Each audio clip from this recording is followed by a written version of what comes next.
का जो व्यक्ति अपमान कर देता है वाणी से, अपने से बड़ों का जो व्यक्ति वाणी से अपमान कर दे तो वो जिंदा मर गया। वो क्या हो गया? मर गया।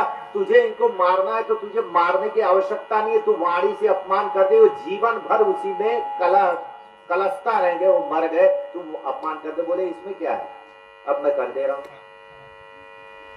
तो उन्होंने क्या कहा कि कायर तू, भाग करके तू यहां से चला आया और तू मुझे सफाई दे रहा है, बहुत सी बातें कह दिया। तू कायर है, तू कोई काम का नहीं है, तू कर्ण को नहीं मार पाया, तू हमेशा मेरा सहारा लेना चाहता है।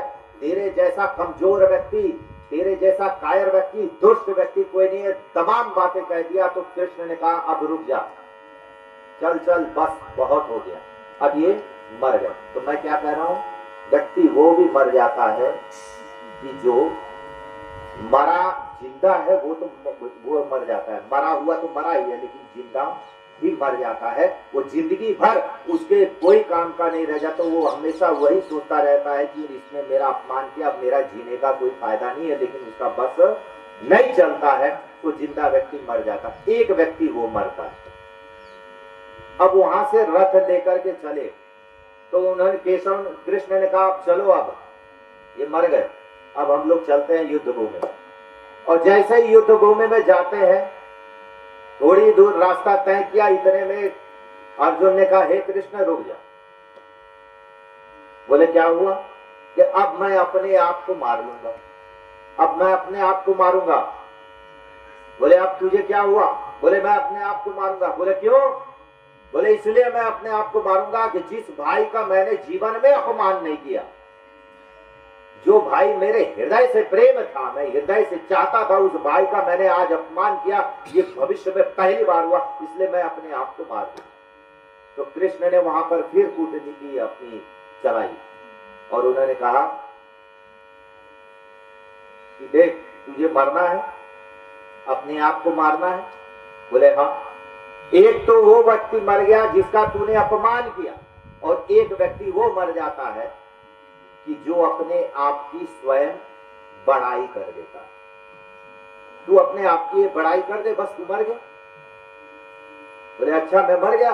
बोले हाँ, इसमें कोई शक नहीं है, ये शास्त्र कहता है जो अपने आप की स्वयं बड़ाई कर दे वो मर गया। बोले अच्छा, तो इसमें क्या शक है? मैं इतना बड़ा धनुर्धारी, मेरे जैसा कोई धनुर्धारी है क्या? इस पूरे विश्व में कोई मेरे जैसा धनुर्धारी है? नहीं है।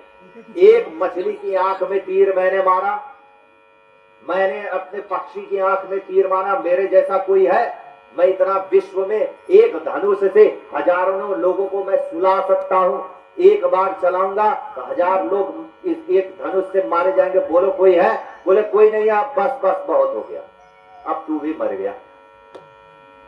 ये कृष्ण की नीति है। तो एक व्यक्ति वो भी मर जाता है जो अपमान कर दे, तो वो व्यक्ति मर गया। और एक व्यक्ति ऐसा भी मर जाता है जो अपने आप की बड़ाई कर देता है। इसलिए ये जो कृष्ण जिन्होंने कहा, जो शास्त्र की नीति है, उस शास्त्र की नीति को अगर अपने अपनाते हैं तो फिर बाद में उन्होंने क्या कहा भर्तृहरि ने? ऐशान्न विद्या न तपो न दानम तप।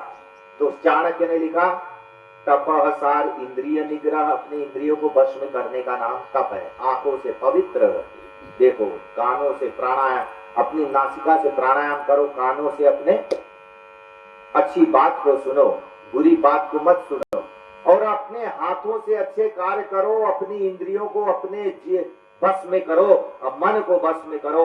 अपनी सारी इंद्रियों को बस में करने का नाम क्या है? तप है।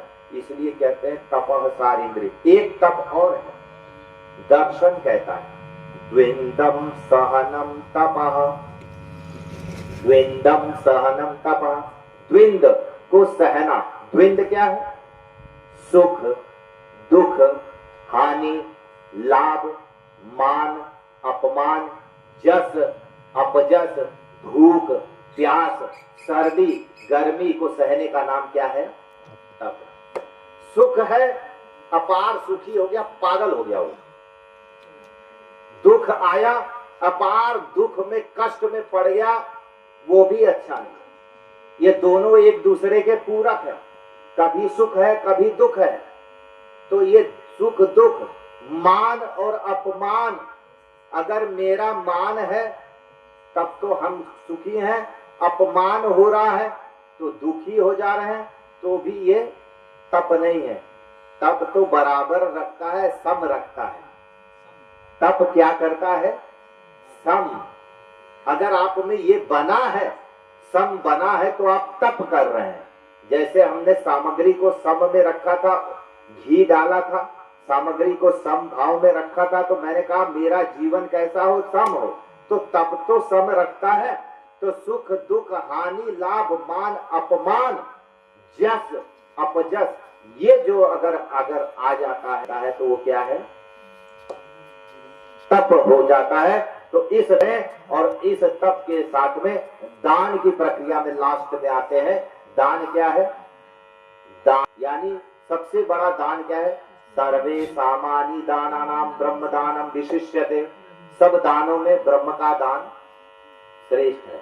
और सब दानों में अगर कोई दान भी किया था तो भामाशाह ने जो राष्ट्र के लिए दान किया था वो सर्वोपरि दान माना जाता है। और इस दान से इस तरीके से कार्य करता है तो अपने जीवन को बनाता है, और यही श्रेष्ठ कार्य है और यही उत्तम कार्य है। तो इस यज्ञ के द्वारा हम अपने जीवन में उत्तम कार्य करते हो और अपने जीवन को श्रेष्ठ बनाए, यही सबसे बढ़िया है। इति ओम शम। ये तो अभी ब्रह्म यज्ञ में ही मैं टिका, अभी तो 5 यज्ञ की व्याख्या 4 की करने लगो तो 1 घंटा हो जाता है। चलिए ठीक है। अभी आपको क्या है? ये है